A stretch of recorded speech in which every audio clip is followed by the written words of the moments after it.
नमस्कार, आप देख रहे हैं आज तक। आपके साथ मैं हूं अंजना ओम कश्यप। उत्तराखंड में आज भारी आप कह सकते हैं आपदा का दिन है, क्योंकि उत्तराखंड के चमोली में तपोवन के पास ग्लेशियर टूटने से भारी तबाही मची है।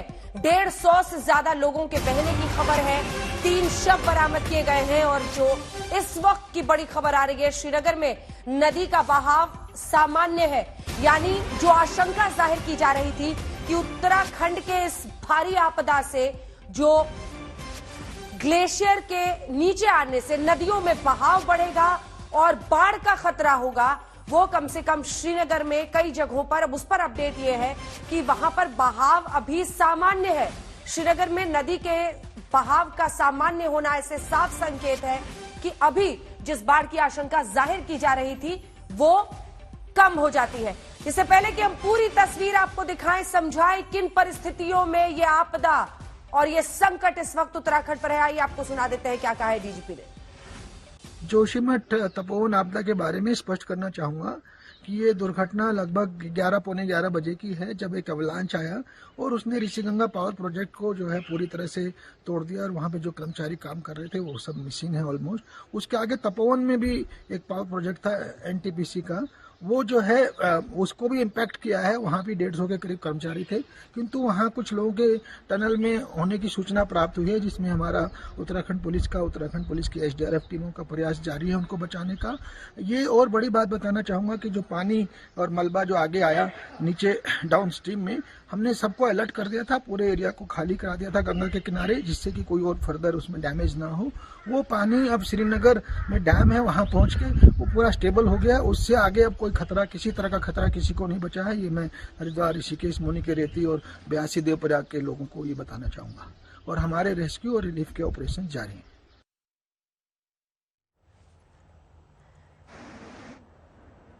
अशोक कुमार, डीजीपी उत्तराखंड, इस वक्त फोन लाइन पर भी हमारे साथ जुड़ गए हैं। अशोक जी, आपने अभी जानकारी दी है, बाढ़ की आशंका आप बता रहे हैं कम इस वक्त दिखाई दे रही है। सबसे पहले तो आप अपडेट दे दें। आपने दोनों ही पावर प्रोजेक्ट्स के बारे में बताया कि एक जगह 150 लोग मिसिंग हैं और दूसरे एनटीपीसी वाले में भी कई लोग इस वक्त खोए हुए हैं। क्या बताएंगे आप मौजूदा हालात के बारे में डीजीपी साहब? देखिए, मौजूदा तो ये है कि 100% कंट्रोल में, कोई बाढ़ का किसी तरह का कोई खतरा नहीं है। जो कर्णप्रयाग से नीचे श्रीनगर में डैम है, हमारा एक पावर प्रोजेक्ट है, वहाँ पे वो 100% कंट्रोल्ड वाटर जा रहा है वहाँ से नीचे, तो वो तो पोजीशन अब खत्म हो गई है। जो मॉर्निंग में जो एकदम आया था एवलांच, उसका जो 2 पावर प्रोजेक्ट में लॉस हुआ है, उसका अभी एग्जैक्ट आकलन नहीं हो पाया है। टोटल इन दोनों जगह मिलाकर के करीब 200 लोग काम कर रहे थे, तो उसमें से कुछ लोग तो जैसे अभी 16 लोग एक टनल में सुरक्षित हैं, उनसे कॉन्टेक्ट हो गया है, उनको रेस्क्यू किया जा रहा है।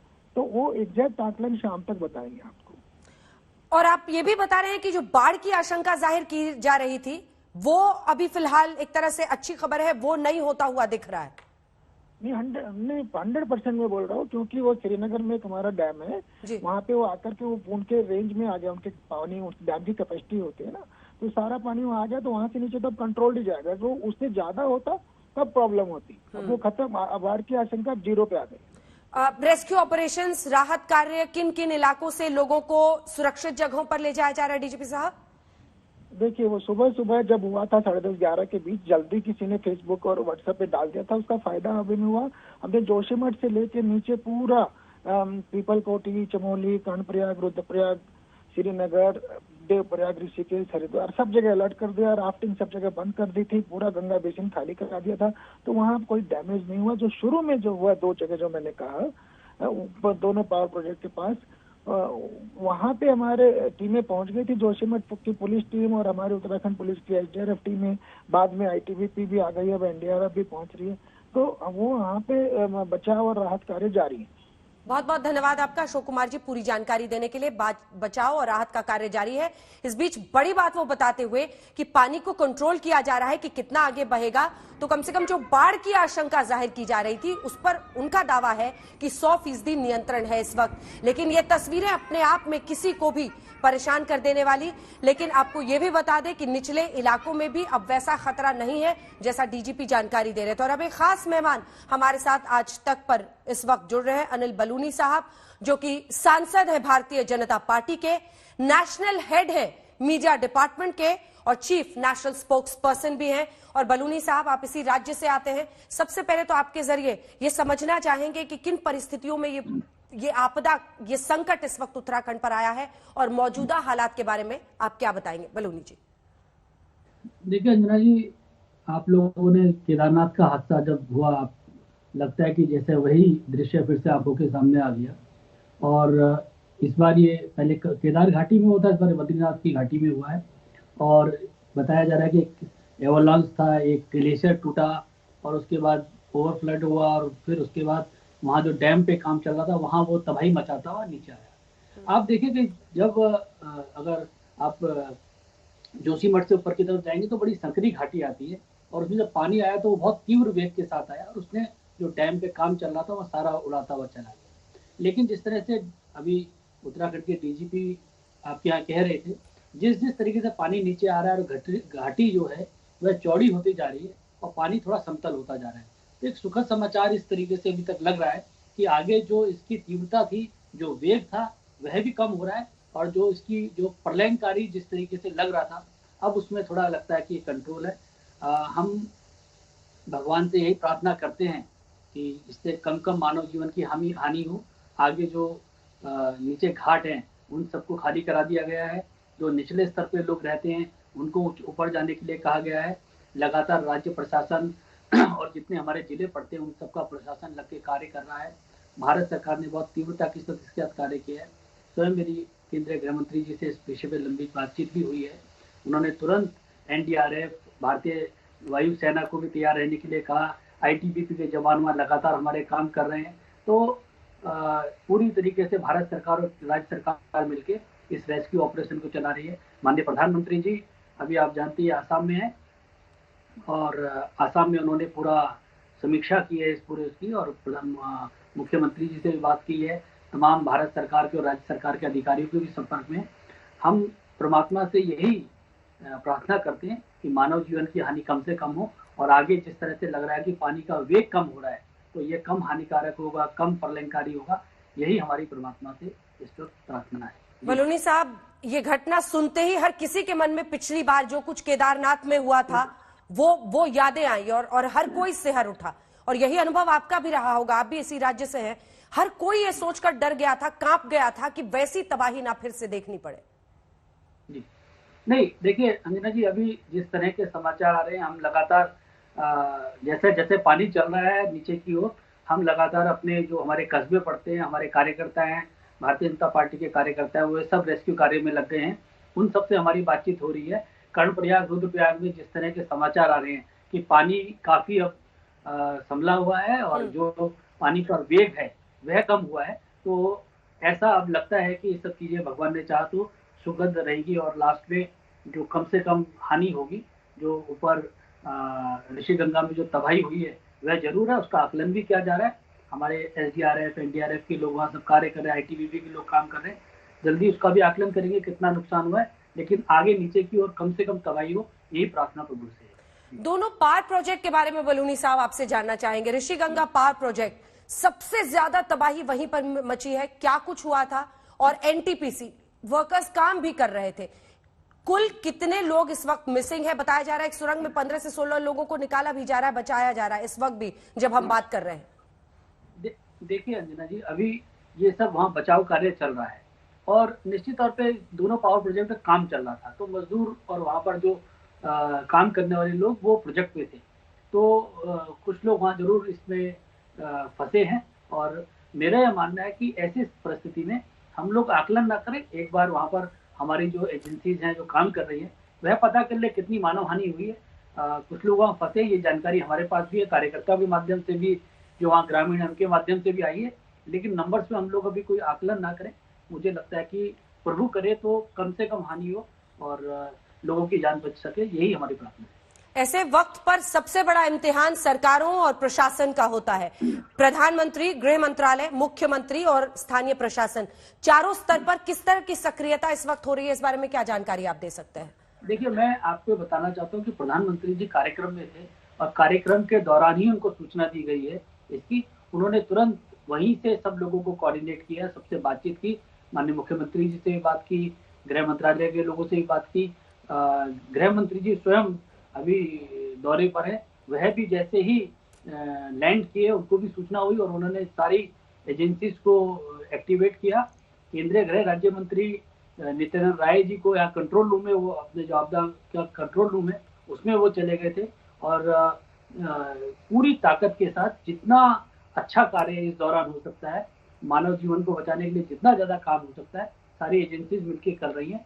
और आप अगर देखेंगे कि जोशीमठ से नीचे पूरी जो गंगा की, अलकनंदा की जो घाटी है, हरिद्वार तक बल्कि पूरे प्रशासन को चौकन्ना किया गया। आसपास कोई गंगा के घाट, क्योंकि पूरे में घाट है, उन घाटों पे लोग ना जाएं, जो नीचे लोग रहते हैं उनको किसी तरह से ऊपर कर लिया जाए। तो पूरी तैयारी की गई है कि कहीं भी नुकसान ना हो। लेकिन जिस तरह के अब समाचार आ रहे हैं उसमें समाचार यही है कि पानी का वेग कम हुआ, पानी का लेवल भी कम हुआ है, क्योंकि घाटी नीचे आते आते चौड़ी हो रही है, तो पानी का लेवल जो पहले था उससे कम हुआ। तो क्या धौली गंगा नदी में भी पानी का स्तर अब नियंत्रण में है? क्योंकि सबसे ज्यादा एवलांच की वजह से वहीं पर पहले बहाव तेज हुआ था। देखिए अंजना जी, क्या होता है कि जब कोई इस तरह की घटना होती है, जब कोई एवलांच आता है, जब कोई ग्लेशियर टूटता है, तो क्या होता है कि वो एक कोई बहुत लंबे उसके लिए नहीं होता। जब केदारनाथ का हादसा जब हुआ था, अगर आपको पता हो, तो उस वक्त क्लाउड बर्स्ट हुआ और लगातार बारिश होती रही उसके बाद भी, तो वो लंबे समय तक बना रहा। यहाँ पर इसका स्पैन छोटा होगा क्योंकि लगातार बारिश नहीं हो रही है, लगातार वो नहीं हो रहा है, तो जितना उस वक्त घटना हुई उसी वक्त का होगा, उसके बाद उसका जो स्पैन है वो बहुत लंबा नहीं होगा। तो अभी क्योंकि मौसम साफ है और इस तरह की घटना नहीं हो रही, तो मुझको लगता है कि रेस्क्यू में भी आसानी होगी और ये बहुत लंबा नहीं होगा। तो यही हम लोगों की प्रार्थना है कि ये समय निकल जाए और कुछ समय के अंदर जब ये पानी शांत हो जाएगा तो ये घटना भी धीरे धीरे इसका असर कम होगा। उस इलाके में जहाँ ऋषि गंगा है वहां पर एक बार एवलांच के बाद स्थिति सामान्य हुई है। ऐसा गांव के लोगों से हम लोगों की जो बात हुई कि वो जो तबाही करता हुआ गया वो जरूर गया, लेकिन उसके बाद स्थिति वहां नॉर्मल हुई है। अब नुकसान का आकलन किया जा रहा है कि कितना नुकसान हुआ। जी, जो 2 पावर प्रोजेक्ट्स है, ऋषि गंगा, एनटीपीसी, दोनों के बारे में तो आपने जानकारी दी। क्या कुछ रिहायशी इलाके भी थे? क्योंकि अक्सर पहाड़ों पर घर होते हैं और काफी ऊंचाई पर नदी के किनारे घर होते हैं। क्या ऐसे कुछ रिहायशी इलाकों में भी तबाही की आशंका या कोई जानकारी, बलूनी जी? देखिए, एक तो वहां पर आप देखिए कि जो नदी से थोड़ा ऊंचाई पे घर होते हैं, तो इसके कारण जो बहुत नीचे कुछ हुआ होगा तो उसमें नुकसान की आशंका रहती है। लेकिन आमतौर पर थोड़ा नदी से ऊपर उठ के ही लोग घर बनाते हैं, रिहायशी गांव होते हैं। तो लेकिन देखिए अंजना जी, लार्जर एक सवाल ये भी है कि आगे हम लोगों को ये भी सोचना चाहिए, केदारनाथ हादसे के बाद अब ये जो एवलांच आया है, ये जो पूरा बाढ़ आई है, इसके बाद एक जरूर हम लोगों को सबको विश्लेषण करना चाहिए कि पहाड़ों पे और जो ऐसे आपदा संभावित जो क्षेत्र हैं उस पे किस प्रकार से निर्माण किए जाए नदी के किनारे। क्योंकि आप देखिएगा कि नदी के किनारे सारे कस्बे बने हैं, उस पे भी आगे आने वाले समय पे सोचना होगा कि किस प्रकार से कंस्ट्रक्शन होना है, किस प्रकार से वहाँ बसाहट होनी है नदी के आसपास। इस पे एक लार्जर बाद में हम लोग जब ये आपदा निकलेगी तो जरूर इस पे विचार करके इस पे कोई नीति हम लोगों को तैयार करनी चाहिए। जी बिल्कुल। जो तस्वीरें हम इस वक्त दिखा रहे हैं, प्रशासन के पास क्या डायरेक्टिव्स है इस वक्त? क्योंकि जहां जहां पर देखिए आपदा है या जहां पर लोग फंसे हुए उनको निकाल रहे हैं, डायरेक्टिव्स क्या है? कौन से इलाके से लोगों को अभी भी अपने घर खाली करके सुरक्षित जगहों पर भेजने की बात कही गई है, बलूनी साहब? देखिए अजय जी, अभी जो सबसे बड़ा सवाल हमारे सामने है कि आगे मानव जीवन की हानि कम से कम। हाँ। जिन इलाकों में पानी आने वाला है वहां कैसे सावधानी बरती जाए। मैंने कहा ना आपको, अलकनंदा में जगह जगह पे घाट बने। अगर आप देवप्रयाग में देखेंगे, अगर आप श्रीनगर के आसपास देखेंगे कि नदी का किनारा है और कई जगहों पर घाट है, वहां पर लोग ना जाएं। जो लोग नीचे की तरफ रहते हैं वो ऊपर रहें। और पहले जैसी तरह की आशंका की जा रही थी कि बहुत ज्यादा पानी हरिद्वार ऋषिकेश की तरफ आएगा, हरिद्वार और ऋषिकेश में ज्यादा बसाहट इसके आसपास है, ज्यादा पॉपुलेशन है, तो वो हम लोगों के लिए खतरा था। लेकिन प्रशासन ने बेहतरीन तरीके से हरिद्वार, ऋषिकेश और इस पूरे इलाके को एकदम जागृत कर दिया था और उनको तैयारी पे रखा था कि इधर पानी आएगा तो आप सब तैयार रहिए। बहुत ही अच्छे तरीके से नुकसान कम से कम हो इसके लिए तैयारी की गई थी और पूरे इलाके को सैनिटाइज किया गया था इसके लिए पूरी ठीक से। मुझे लगता है कि अब पानी ऊपर से कम आए तो बहुत ही अच्छी बात है, लेकिन हरिद्वार, ऋषिकेश, इस पूरी बेल्ट को पूरी तरह से तैयार रखा गया है। जहाँ पॉपुलेशन डेंसिटी ज्यादा है उसको तैयार रखा गया है कि अगर पानी आएगा तो किस प्रकार से तैयारी करते हैं। जी, बने रहिए आप हमारे साथ। Wing commander retired Anil Goyal साहब भी हमारे साथ जुड़ गए हैं। गोयल साहब, पूरी आपदा के बारे में और जो परिस्थितियां इस वक्त बनी है उस बारे में आप क्या जानकारी देंगे? मैम, मैं ये कहना चाहता हूँ कि जैसा कि हम सभी देख रहे हैं कि प्रशासन ने इस बार बहुत मुस्तैदी से काम किया है। जी, सभी जगह उन्होंने सही वक्त पर लोगों को चेताया है, जिससे कि जान और माल की हानि कम से कम हो। मैं चाहता हूँ कि यही जो तरीका है ये बना रहे। साथ ही साथ कुछ स्पेशलिस्ट हैं जो एनटीपीसी के हैं और जो पावर प्रोजेक्ट से रिलेटेड हैं, उनसे भी पूछा जाए कि कैसे इस आपदा को कम से कम हम इसका जो हानि हो सकती है उसको हम कम से कम कैसे कर सकते हैं। अगर जरूरत पड़े तो हमें नौसेना, थल सेना और वायुसेना की मदद लेनी चाहिए, जिससे कि जो लोग वहाँ पे फंसे हुए हैं उनको जल्द से जल्द बाहर निकाला जा सके और जान और माल की हानि को बचाया जा सके। अभी कौन कौन से विभाग की टीमें लगाई गई हैं? एनडीआरएफ की टीमें बलूनी साहब लगाई गई हैं और एसडीआरएफ, और किस तरह की जानकारी देंगे? किस किस को ओपन किया गया है अभी रेस्क्यू ऑपरेशंस में? देखिए, आईटीबीपी की वहाँ मौजूदगी पहले से ही है, तो आईटीबीपी का बहुत अहम रोल हो जाता है। वहाँ पर आईटीबीपी की अच्छी खासी मौजूदगी है और अगर आप अपने चैनल्स पे भी देखेंगे तो आईटीबीपी के जवान लगातार काम करते हुए दिख रहे हैं। हमारे यहाँ राज्य में केदारनाथ की आपदा के बाद से एसडीआरएफ को बहुत मजबूत किया गया है। हर जिले में एसडीआरएफ की मौजूदगी है और इस इलाके में खासतौर से एसडीआरएफ की मौजूदगी है, तो एसडीआरएफ के जवान लगे। जिला प्रशासन का एक एक आदमी, जिला पुलिस का एक एक आदमी, सबको एरिया बता दिया गया कि तुमको इस इलाके में लोगों को बताना है, जागृत करके रखना है कि भाई आप नदी के किनारे मत जाइए। तो प्रत्येक पूरा इन जो चमोली जिला, रुद्रप्रयाग जिला, पौड़ी जिला, ये जो और टिहरी डिस्ट्रिक्ट जो इसमें लगता है, इनके तमाम लोग नदी के किनारे जहाँ जो जगह ऐसी जगहें हैं जहाँ पर आपदा आ सकती है वहां तैयार रखा गया है। तो इसलिए एसडीआरएफ, हमारे जिला प्रशासन पूरे तरह से चौकन्ना है और भारत सरकार की मदद सब जगह से ली जा रही है।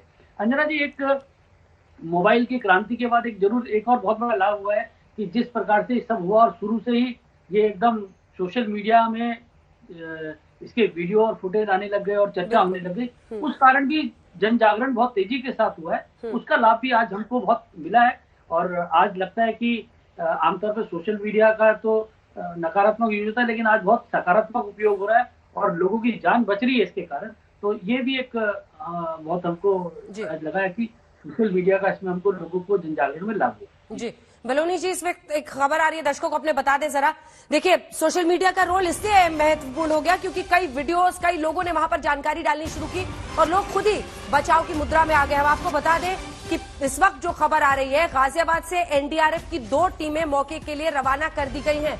अरविंद ओझा हमारे सहयोगी जानकारी के साथ आ रहे हैं। हिंडन एयरबेस से ये 2 टीमें रवाना हो गई हैं। अरविंद जी बिल्कुल, 2 टीमें रवाना हो गई हैं और एक टीम में 55 से ज्यादा लोग हैं, जिनके साथ स्नीफर डॉग और तमाम वो संसाधन है जिससे रेस्क्यू किया जाएगा। लेकिन मैं आपको बताऊं, सबसे पहले एनडीआरएफ की टीम ने दोपहर 12:15 से देहरादून से मौके पर रवाना हो गई थी। 2 जो टीम है अभी भारतीय वायुसेना के विमान से एयरलिफ्ट हुई है, जबकि एक टीम और ऑलरेडी तैयार है, एयरलिफ्ट होने वाली है। उसके साथ ही साथ जो एसडीआरएफ की टीम है, उत्तराखंड की डिजास्टर रिस्पांस फोर्स की टीम, वो भी ऑलरेडी रेस्क्यू ऑपरेशन के लिए लगी है। लेकिन एक के बाद एक एनडीआरएफ की टीम वो मौके पर रवाना हो रही है। देहरादून से पहले एक टीम रवाना हुई 12:15 पर और अभी 2 टीमें रवाना हुई हैं, जिनके पास तमाम वो संसाधन है, वो रेस्क्यू करेंगी। आज देर रात तक पहुंच जाएंगी और एक टीम और एयरलिफ्ट होने वाली है। अंजना, धन्यवाद आपका इस पूरी जानकारी के लिए। तो एक के बाद एक कई टीमें रवाना हो रही हैं हिंडन एयरबेस से, जैसा कि हमारे सहयोगी बता रहे थे। और ये तस्वीरें देखिए आप,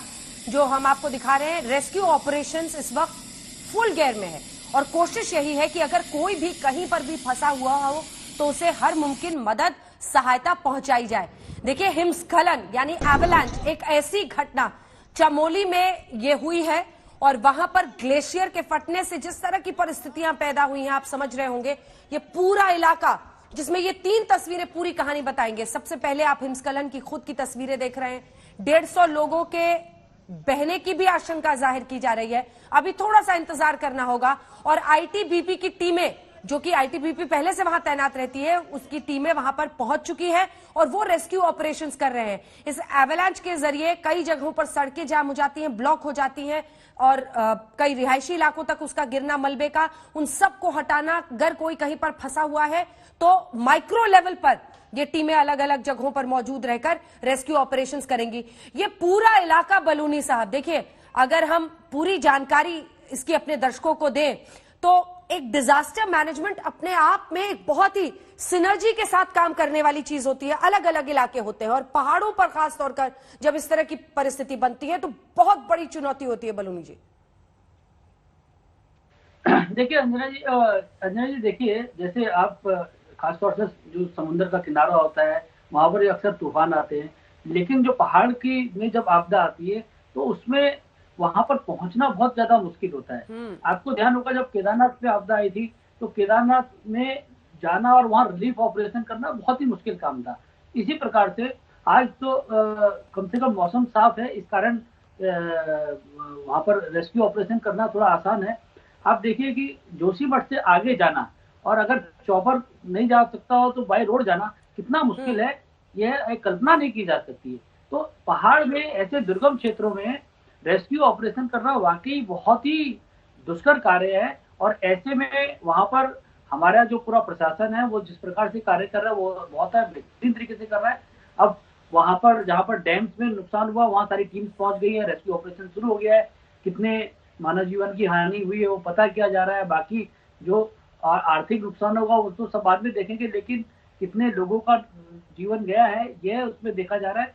तो इस इलाके में वाकई रेस्क्यू ऑपरेशन करना एक बहुत ही मुश्किल काम है और आने वाले समय में हालांकि बहुत ज्यादा बेहतर हम लोगों ने किया, लेकिन इसको और आगे भी मजबूत करेंगे कि इतने दुर्गम क्षेत्रों में किस प्रकार से रेस्क्यू किया जाए, इसको और बढ़ाने की जरूरत है और बढ़ाया जाए। बिल्कुल। वीके शर्मा साहब हमारे साथ डिजास्टर मैनेजमेंट के एक्सपर्ट जुड़ गए हैं। शर्मा जी देखिए 3-4 बड़ी बातें जो मैं चाहती हूं अपने दर्शकों को भी हम बता दें। 2 बड़े power plant, Shriganga power project और साथ ही एनटीपीसी, जहां पर भारी तबाही हुई। कई ऐसे गांव इन पहाड़ों के इलाकों में हो सकते हैं जहां पर ये कहर टूटा होगा, लेकिन इन सबके बीच जब हम शर्मा जी बातें करते हैं तो पिछली बार जब केदारनाथ में ऐसी तबाही हुई थी तो भारी बारिश लगातार हो रही थी और उससे बहुत ही जो विपदा का स्तर है और जो आकार है वो बहुत विशाल हो गया था। लेकिन इस बार अभी तक जो जानकारी आ रही है, डीजीपी कह रहे हैं कि जो जल स्तर भी है वो बहुत ज्यादा नहीं बढ़ रहा। बाढ़ की आशंका वो कह रहे हैं बहुत कम हो गई है। वो कह रहे थे श्रीनगर जैसी जगहों पर तो मैं खुद 100% अब नहीं होगा ऐसा कह सकता हूं। ओवरऑल अगर इस आपदा को हम देखें किस तरह से मैनेजमेंट इसका होना चाहिए और इसी के साथ जो तस्वीरें अभी तक आ रही हैं आपको क्या समझ में आ रहा है शर्मा जी? अंजना जी, ये बहुत बड़ा डिजास्टर है और मैं कहूँगा कि पूरा हिमालय जो है वो संवेदनशील है अर्थक्वेक के लिए, लैंडस्लाइड के लिए, अवलांचेस के लिए और ग्लोफ के लिए, ग्लेशियर लेक आउटबर्स्ट फ्लो। तो हमारे हिमालय में 3000 से ज्यादा ग्लेशियर्स हैं और जब भी कभी इस तरह का अवलांच होता है और किसी ग्लेशियर लेक को वो हिट करता है तो बहुत भारी पूरा जो पानी है उसका वो सब नदियों में, और जैसे आपने बिल्कुल ठीक कहा जितने भी हाइड्रो प्रोजेक्ट्स हैं उन सबको प्रभावित करता है। गांवों को जो वहां पे छोटे छोटे गांव होते हैं उनको प्रभावित करता है।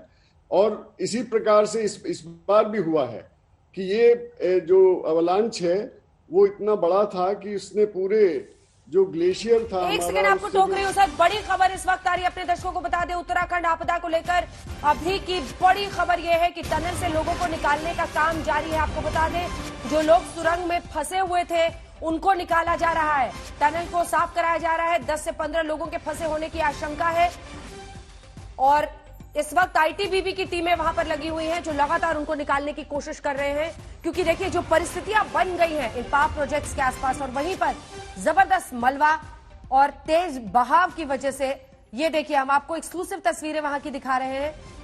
देवप्रयाग और निचले इलाकों में हालांकि खतरा नहीं है, लेकिन ये जो टनल है, ये जो इलाका है, आप देख रहे हैं किस तरह से वहां पर कोशिश ये हो रही है कि जो मलबा है उसको हटाया जाए और 10 से 15 लोग, एक व्यक्ति आपको साइड में दिख रहे होंगे, इसमें यहां पर आपको दिख रहे होंगे, उस टनल की तस्वीरें आप इस वक्त देख रहे हैं और टनल में कैसे राहत और बचाव का काम, जो लोग फंसे हुए हैं उनको निकालने की ये बड़ी कोशिश, बहुत विषम परिस्थिति है, संकट बड़ा है।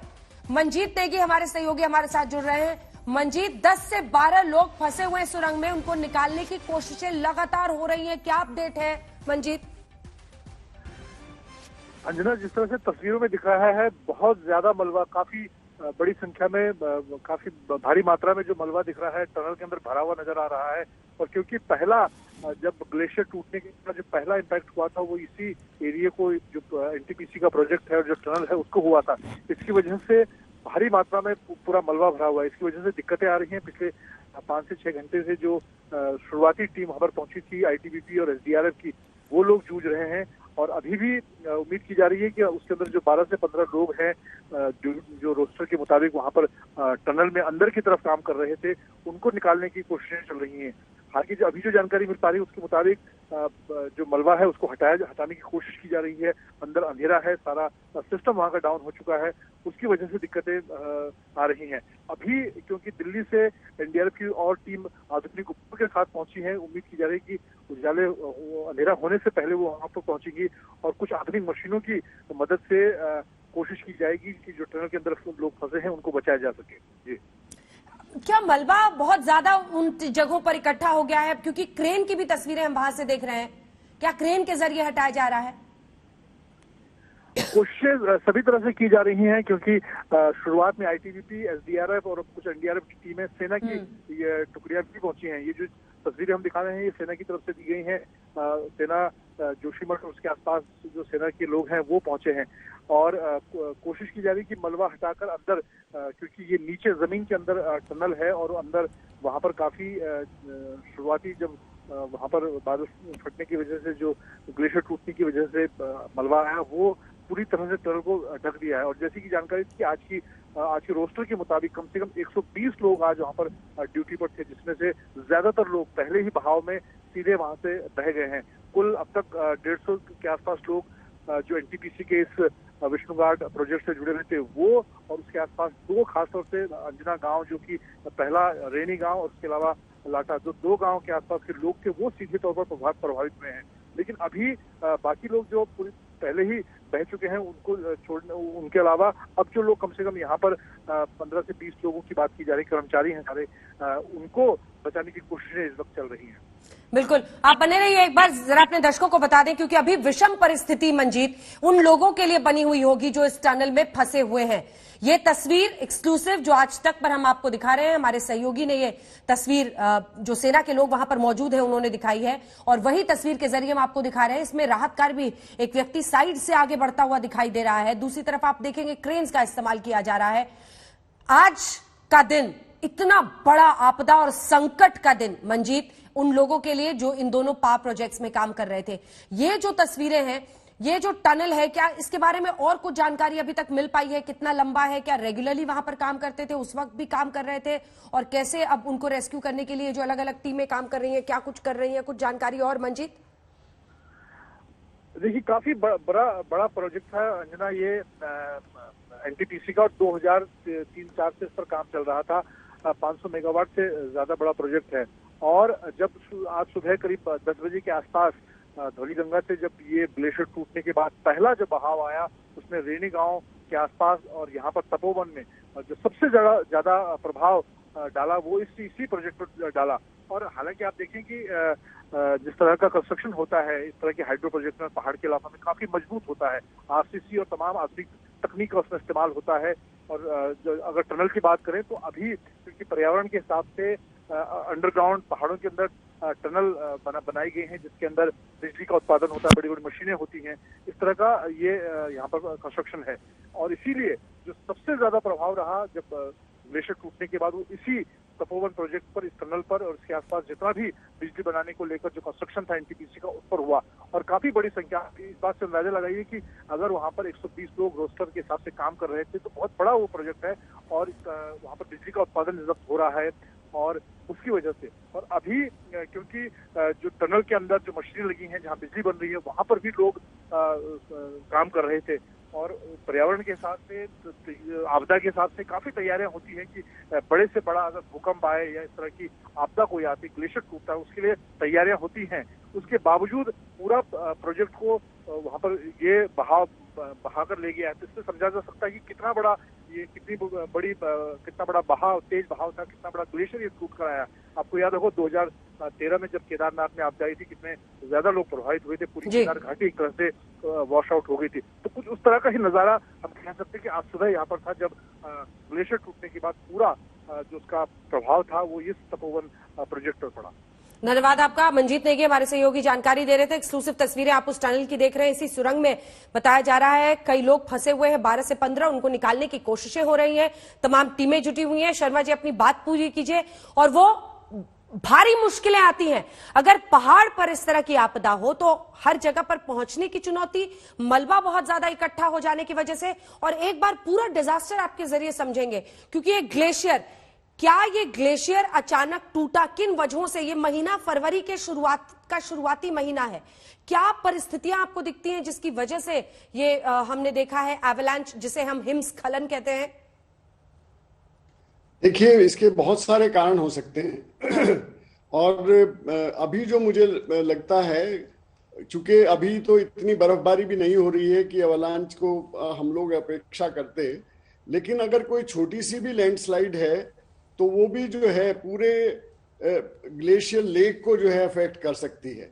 और जैसे मैं आपको बता रहा था कि पूरे हिमालय में 3000 से ज्यादा ग्लेशियर्स हैं, बड़े और छोटे, और उन सभी में अभी जलवायु परिवर्तन की वजह से जितने भी ग्लेशियर लेक्स हैं उनका जो आयतन है वो बढ़ता जा रहा है, उनका वॉल्यूम बढ़ रहा है, और इसलिए जो भी लैंडस्लाइड होती है या अवलांच होता है वो उससे नुकसान होता है। लेकिन ये जो अवलांच हुआ है, शर्मा जी मैं आपको फिर से टोक रही हूँ, क्योंकि जैसे जैसे खबर इस वक्त आ रही है अपने दर्शकों को पहले हम बता रहे हैं, प्रधानमंत्री नरेंद्र मोदी ने उत्तराखंड के सीएम से मैं संपर्क में हूं ऐसा कहा है।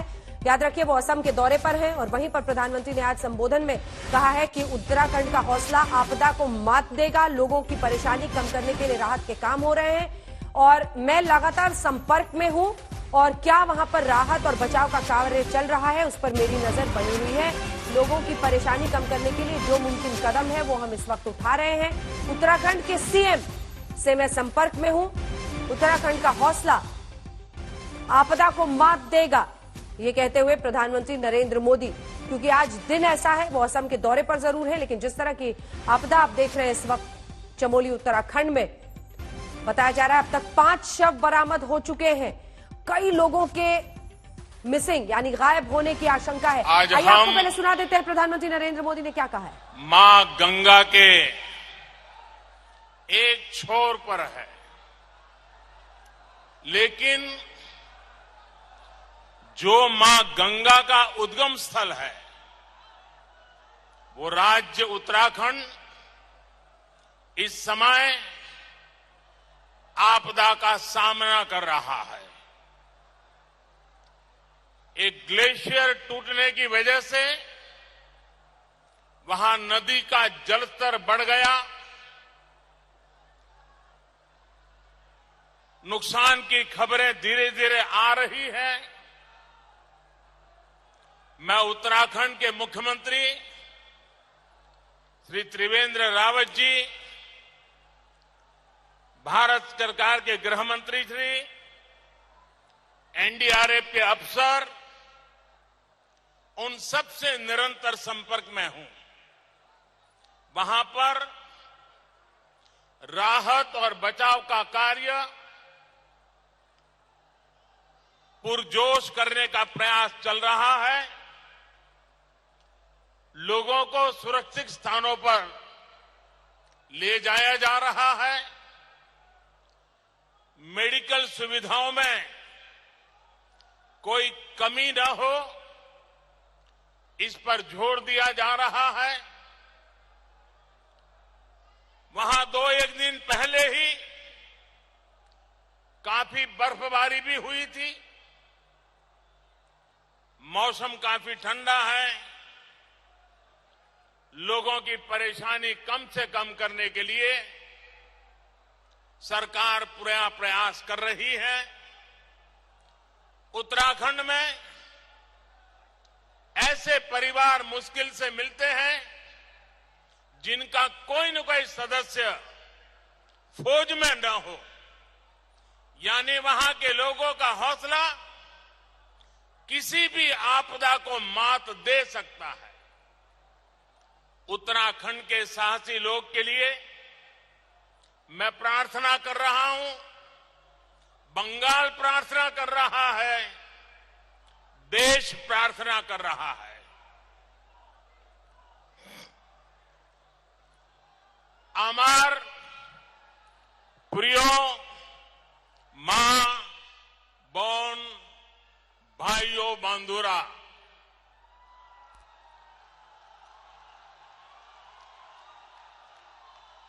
মেদিনীপুরের এই পবিত্র মাটিতে আসতে পেরে নিজেকে तो प्रधानमंत्री नरेंद्र मोदी ने बंगाल में ही उत्तराखंड का जिक्र किया। कहा एक तरफ वहां जहां गंगा समुद्रों में जाती है और दूसरी तरफ वहां जहां से गंगा की शुरुआत होती है, वहां पर उन्होंने बताया कि किस तरह से वो संपर्क में है। और ये तस्वीरें हम आपको दिखा रहे हैं, किस तरह की आपदा की घड़ी है ये, आप अंदाजा लगा सकते हैं। क्योंकि देखिए, ग्लेशियर का टूटना, एक जो जमी हुई बर्फ का हिस्सा है वो बहुत बड़ा जब टूटता है तो अपने साथ मिट्टी का और जो कुछ उसके रास्ते में आता है वो सब बहाता हुआ ले जाता है। और इस हिमस्खलन की वजह से जो परिस्थितियां यहां पर बनी है, रास्ते में 2 पावर प्रोजेक्ट्स ऋषिगंगा, एनटीपीसी, वो सब बहते हुए जैसे इस पानी के बहाव में आगे बढ़ गए। लेकिन बस इतनी सी अच्छी खबर है कि बाढ़ की परिस्थिति तमाम इलाकों में नहीं बन रही है, क्योंकि अब जहां जहां पर पानी का स्तर है उसे नियंत्रित किया गया है। पानी का बहाव या कितना पानी उन जगहों पर, उन नदियों में छोड़ा जाता है, उन सबको कंट्रोल फौरन किया गया है ताकि बाढ़ की परिस्थिति ना बने। वरना इन नदियों के किनारों पर बसे गांवों, घरों, सब पर बहुत बड़ा संकट मंडरा रहा था। आपको बता दें, उत्तराखंड आपदा पर हल्दिया में प्रधानमंत्री नरेंद्र मोदी ने बोला, उन्होंने कहा है कि इस समय आपदा का सामना कर रहा है लेकिन अपने हौसले से मात देगा। मैं गृह मंत्री, उत्तराखंड के सीएम के साथ लगातार संपर्क में हूं। हर मुमकिन राहत और बचाव का कार्य इस वक्त भी चल रहा है। और ये तस्वीरें हम आपको दिखा रहे हैं कि कैसे अलग अलग जगहों पर नुकसान ऐसा हुआ है जिसकी तस्वीरें हैं। लेकिन सबसे ज्यादा इस वक्त प्रार्थनाएं उन व्यक्तियों के साथ जो सुरंग में फंसे हुए हैं। शर्मा जी, अपनी बात भी पूरी कीजिए।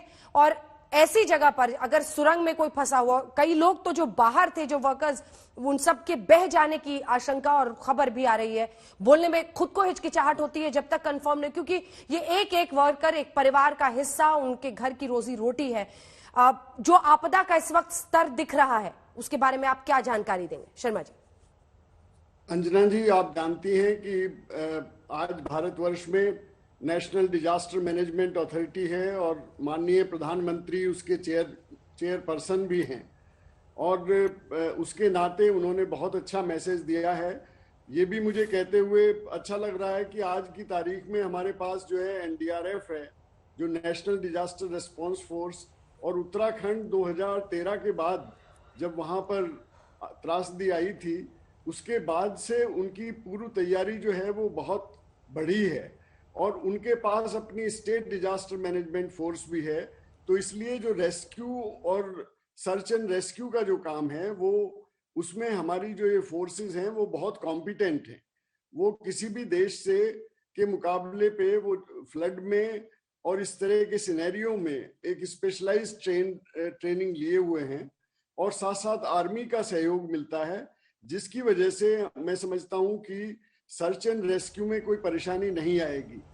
जो 2013 के बाद में Uttarakhand state disaster management authority एक बहुत ही सक्षम होकर के उभरी है। मैं समझता हूं कि उसका फायदा स्टेट को होगा और क्षति जो है वो कम से कम होगी। अभी हमें पता नहीं कि कितना नुकसान इसमें जान माल का हो रहा है, लेकिन ये तो पता ही है कि जितने भी हाइड्रो पावर प्लांट्स हैं वो डेफिनेटली उनको बहुत क्षति होगी। और हम ये आशा करते हैं कि सर्च एंड रेस्क्यू में बहुत लोगों को बचा लिया जाएगा, क्योंकि ऑलरेडी जैसे आप भी बता रही थी NDRF एक्शन में है, जो स्टेट डिजास्टर रिस्पांस फोर्स है वो एक्शन में है, आर्मी की टुकड़ियां हैं। तो मैं समझता हूं कि हम ये विश करते हैं, भगवान से प्रार्थना करते हैं कि उत्तराखंड में जो ये आज जो त्रासदी है उसमें कम से कम नुकसान हो। और इसके बाद में हम लोगों को एक सोचना पड़ेगा, पूरे हिमालय में, मैं सिक्किम काम करता हूँ, वहां पे भी जो है 2-3 साल पहले लोनाक लेक में बहुत इसका वॉल्यूम बढ़ गया था जी। लेकिन सिक्किम सरकार ने उसको जो है बहुत ही जिसे कहना चाहिए अपनी ही तरीके से, और एशिया का वो सबसे पहला एक्सपेरिमेंट था जिसमें पानी को जो है उन्होंने साइफनिंग करके और तीस्ता नदी में डाल दिया था। उससे बहुत बड़ी त्रासदी होते होते बची थी। हाँ। तो इसी प्रकार से मैं कहता हूं कि बहुत सारी लेक्स हैं जो हिमालय में जो जिनका वॉल्यूम जो है कई गुना बढ़ गया है, तो हमें उनके बारे में सोचना होगा। और इसकी भी तैयारी, ये भी एक इस तरह की डिजास्टर है जिसके बारे में अभी तक हम उतना नहीं सोच रहे थे जितना सोचना चाहिए। जलवायु परिवर्तन की वजह से ये लेक्स बढ़ती जा रही हैं, जितने हमारे ग्लेशियर्स हैं वो रिसीड कर रहे हैं, ग्लेशियर लेक्स का वॉल्यूम बढ़ रहा है जी। और ये चीज आप जो देख रही हैं उत्तराखंड में, ये बहुत सारी स्टेट, जितनी भी हिमालयन स्टेट्स हैं, वहां कहीं पे भी इस तरह की आपदा हो सकती है। इसलिए, और इसरो जो है बहुत अच्छी इंफॉर्मेशन हमको प्रोवाइड करता है, स्पेस रिसर्च हमारे कंट्री में हम लोगों को इतनी सहायता करती है, वो बताती है कि हमारे कौन कौन से ग्लेशियर्स हैं जो बढ़ रहे हैं, कौन कौन सी ग्लेशियर लेक हैं जो वॉल्यूम में बढ़ गई हैं। तो मेरे ख्याल से उस साइंटिफिक डेटा का हमको फायदा उठाना चाहिए और उसको हम पहले ही इस तरह की आपदा ना आए उसका बचाव के लिए हमें तैयारी करनी होगी। और हम कर रहे हैं, लेकिन और भी ज्यादा मेरे ख्याल से उत्तराखंड ही नहीं बल्कि जितनी भी हिमालयन स्टेट्स हैं उन सभी को इसके लिए तैयार रहना चाहिए कि ग्लेशियर लेक आउटबर्स्ट फ्लो जो है, ग्लोफ जिसे हम कहते हैं, ये एक आम चीज हो जाएगी जलवायु परिवर्तन की वजह से। तो इसका हमको ध्यान करना है और नेशनल डिजास्टर मैनेजमेंट अथॉरिटी इसके बारे में काफी कुछ सोच रही है। मैं सिक्किम में वाइस चेयरमैन हूँ डिजास्टर मैनेजमेंट का।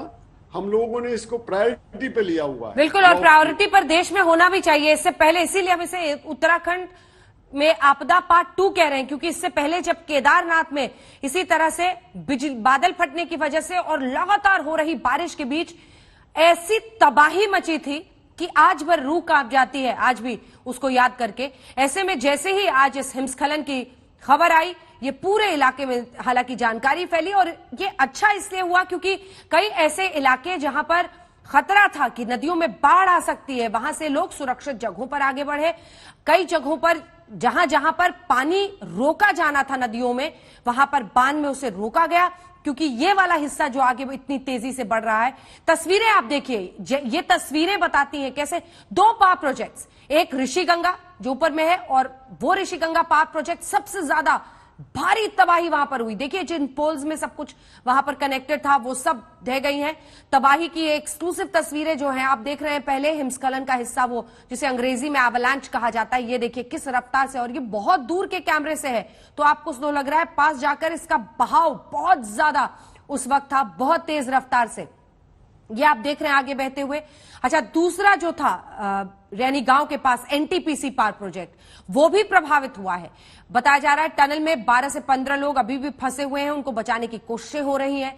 लेकिन जब आप स्तर देखिए, ये पहाड़ी इलाका है और पहाड़ी इलाके में जब भी इस तरह की आपदा आती है रेस्क्यू ऑपरेशंस बहुत मुश्किल होता है। ये आप देख रहे हैं क्रेन से कैसे, ये टनल है, ये टनल की तस्वीर आप देख रहे हैं, जिस सुरंग की बात हो रही है ये देखिए, और मलबा घुस जाए एक बार, उसके बाद पहले मलबे को निकालना और कोशिश ये कि जो व्यक्ति अंदर फंसा है वो किसी तरीके से प्रभावित ना हो।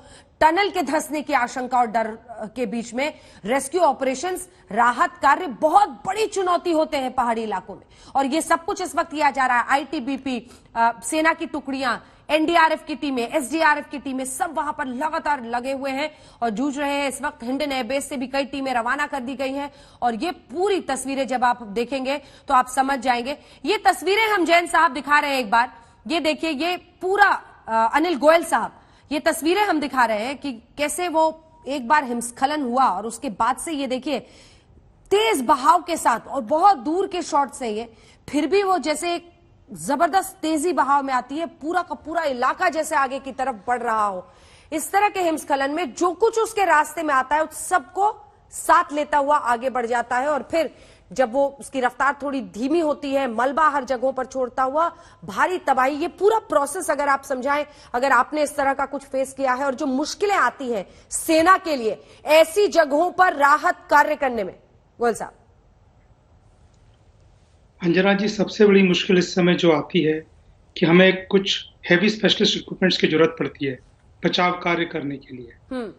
दूसरी मुसीबत आती है उस समय कम्युनिकेशन की, हमें अपने बेस से कम्युनिकेट करने में, क्योंकि सभी पावर लाइंस डिस्ट्रॉय हो चुकी होती हैं या कम्युनिकेशन लाइंस ब्रेक हो चुकी होती हैं। तीसरी मुसीबत आती है जो हमारे साथी लोग घायल हो गए होते हैं, उन्हें फर्स्ट एड या उचित मेडिकल उपचार उपलब्ध कराना। तो ऐसी कई मुश्किलें जैसे जैसे वक्त गुजरता जाता है सामने आती जाती हैं, परंतु सबसे प्रथम हमारा ये होना चाहिए कि हम एक सबसे पहले हानि का विश्लेषण करें, उसके बाद हम एक सभी जो वहाँ पे एनटीपीसी या गंगा जो पावर प्लांट में वहाँ पे मौजूद कर्मचारी हैं उनकी जान बचाने का प्रयत्न करें। वहाँ पे जो स्पेशलिस्ट हैं उनसे जानकारी लें कि वहाँ पे कितने व्यक्ति वहाँ पर अभी भी मौजूद हैं जिनको सहायता की आवश्यकता है। इस समय सबसे उपयुक्त हमारे लिए ये होगा कि हम जो इक्विपमेंट हैं वो इंडियन एयरफोर्स के चिनूक हेलीकॉप्टर से या मी-8 मी-17 हेलीकॉप्टर्स की मदद से, जो कि आराम से 10 टन वजन भी उठा सकते हैं, उनको वहाँ पे जल्द से जल्द पहुँचाया जाए, जिससे कि राहत सामग्री भी वहाँ पहुँच सके, करेक्ट इक्विपमेंट भी वहाँ पहुँच सके, एक कम्युनिकेशन भी स्टैब्लिश हो सके। जैसे जैसे हमें जानकारी मिलती जाएंगी, जैसे जैसे हमारे राहत टुकड़ियाँ वहाँ पे पहुँचती जाएंगी, हम एक अच्छे और सुचारू रूप से इस कार्यक्रम को आगे बढ़ा पाएंगे। अगर हम ये सही समय पर नहीं करते हैं तो ये पूरा जो रिलीफ प्रोग्राम है वो डिले होते जाएगा मैम। तो सबसे पहले हमें चाहिए कि हमें करेक्ट तस्वीरें हमारे सामने आए, सभी स्पेशलिस्ट एक जगह एक बड़ी खबर आ रही, गोयल साहब मैं आपको टोक रही हूं, चमोली हादसे में जानकारी आ रही है गृह मंत्रालय के सूत्रों से कि 10 लोगों को सुरक्षित निकाल लिया गया है। जो 12 से 15 लोगों के फंसे होने की आशंका थी, टनल से 10 लोगों को सुरक्षित निकाल लिया गया है। बड़ी खबर इस वक्त की उत्तराखंड हादसे पर गृह मंत्रालय के सूत्रों के हवाले से खबर है कि टनल से 10 लोग निकाल लिए गए हैं। वही टनल जिसकी एक्सक्लूसिव तस्वीरें आप आज तक पर देख रहे हैं। भारी मुसीबत की घड़ी है, संकट का पल उत्तराखंड के लिए, और उसके बीच हौसले से जो जवान डटे हुए हैं उन्होंने 10 लोगों को सुरक्षित निकाला है। इस तरह की खबर गृह मंत्रालय के सूत्रों से आ रही है।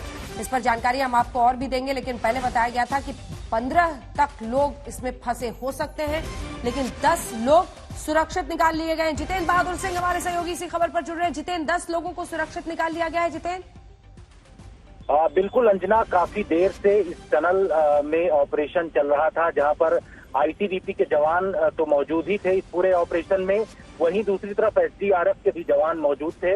अभी गृह मंत्रालय के सूत्रों से हमें जानकारी मिली है कि 10 लोगों को जो टनल में फंसे हुए थे उनको बाहर निकाला गया है। एक बड़ी राहत की खबर है, क्योंकि अब जानकारी मिल रही थी कि टनल में 16 से 17 लोग जो है वो फंसे हुए हैं। बाकी के लोगों को तलाशा जा रहा है और उनको भी निकालने का प्रयास किया जा रहा है। और जानकारी ये भी है कि वहां पर आईटीबीपी के जो पर्वतारोही हैं वो लगातार लगे हुए हैं और वो नीचे उतर करके जो टनल का रास्ता है वहां पर जाकर के 10 लोगों को उन लोगों ने बचा लिया है। और 10 लोग जो हैं वो करीब 7 से 8 लोग अभी भी वहां फंसे हुए हैं, ऐसी जानकारी मिल रही है। उनको भी निकालने का प्रयास किया जा रहा है, कोशिश की जा रही है। सारी टीमें जो लगी हुई हैं, सेंट्रल गवर्नमेंट ने जो आईटीबीपी के जवानों को तैनात किया है उस जगह पर, वहां वो लोग पूरी तरीके से राहत एवं बचाव काम कर रहे हैं। वहीं स्टेट गवर्नमेंट की भी टीमें लगी हुई हैं। ऐसे में एक सबसे बड़ी ये राहत की खबर बताई जा रही है कि 10 लोगों को जो बाहर निकाला गया है वो टनल में फंसे हुए थे और उनको वहां से निकालने की पूरी कोशिश कई घंटे से की जा रही थी। इस जद्दोजहद के बीच में इन 10 लोगों को अब से थोड़ी देर पहले बाहर निकाला गया है। अंजना, धन्यवाद आपका। हमारे साथ हमारे सहयोगी जुड़े हुए थे जितेंद्र बहादुर सिंह, जिन्होंने बताया कि किस तरह से 10 लोगों को सुरक्षित निकाल लिया गया है। लेकिन अब खबर आ रही है गृह मंत्रालय की तरफ से कि 16 लोगों को सुरक्षित निकाल लिया गया है। सभी लोगों को सुरक्षित निकाल लिया गया है। All 16 have been rescued from tunnel। ये जानकारी सीधे गृह मंत्रालय से आती हुई, जहां पर साफ बताया गया है कि 16 लोगों को सुरक्षित निकाल लिया गया है। सभी 16 लोग जो सुरंग में फंसे हुए थे, उन सभी को सुरक्षित निकाल लिया गया है। बड़ी खबर इस वक्त की हम आपको बता रहे हैं। देखिए, बहुत बड़ी मुश्किल की घड़ी है, ये संकट का पल है और ऐसे में चुनौती सबसे बड़ी यही थी कि जो लोग फंसे हुए थे इस सुरंग में, उन्हें कैसे निकाला जाए। और इस वक्त ये खबर आ रही है कि सभी 16 लोगों को सुरक्षित निकाल लिया गया है।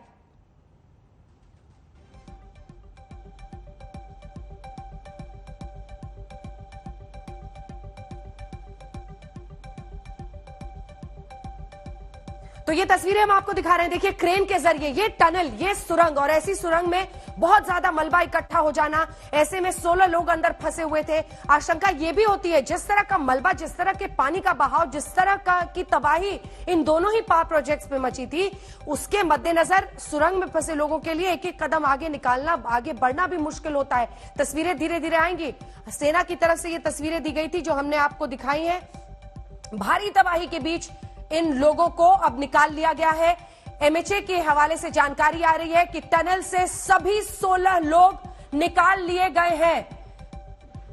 जिस सुरंग में 16 लोग फंसे हुए थे, उन सभी को सुरक्षित निकाल लिया गया है।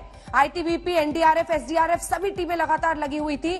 और ये सुरंग की जो आप एक्सक्लूसिव तस्वीरें देख रहे हैं, सेना की तरफ से ये तस्वीरें दी गई हैं। बहुत ज्यादा मलबा इकट्ठा हो जाना, भारी तबाही ऐसे पावर प्रोजेक्ट्स में। और पहाड़ी इलाका है, आप देखिए, जब हिमस्खलन हो और इस तरह से बर्फीली, आप देख रहे हैं कैसे पूरा का पूरा ये हिस्सा जो आपको बहता हुआ दिख रहा है, मलबा जो कुछ उसके रास्ते में आता है सब कुछ बहाता हुआ आगे ले जाता है। और जब रफ्तार धीमी होती है, ये सब कुछ कहीं कहीं पर अटकता है। ऐसे ही तबाही दोनों पावर प्रोजेक्ट्स में हुए। सबसे भारी तबाही ऋषिगंगा पावर प्रोजेक्ट में, और उसके बाद ये एनटीपीसी का आप देख रहे हैं, जहां पर सुरंग में अब सभी 16 लोगों को सुरक्षित निकाल लिया गया है। तो इसी खबर पर हम लगातार बने हुए हैं। आपको बता दें, उत्तराखंड आपदा में जो सुरंग में 16 लोग फंसे हुए थे, उन सभी को सुरक्षित निकाल लिया गया है। लेकिन अभी भी चुनौती है, राहत कार्य जारी है, तस्वीरें लगातार आ रही हैं। लगातार आज तक आप तक हर खबर इस आपदा की पहुंचा रहा है। हम बने हुए हैं आपके साथ, देखते रहिए आज तक।